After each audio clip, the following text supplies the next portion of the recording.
My name is Roger Smith. My company is Sierra Turbines. We're based in Northern California. So we're technically from industry.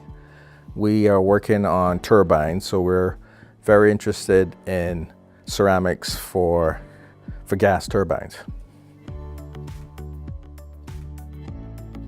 We are very interested in using Dr. Singh's polymers to build, hot section components for gas turbines. They're huge. We are interested in both power generation as well as commercial drones.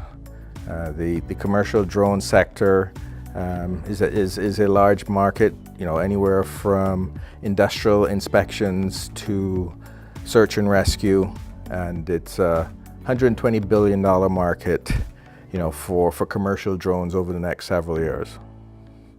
And so we're looking for, the performance edge that ceramics brings to gas turbine technology.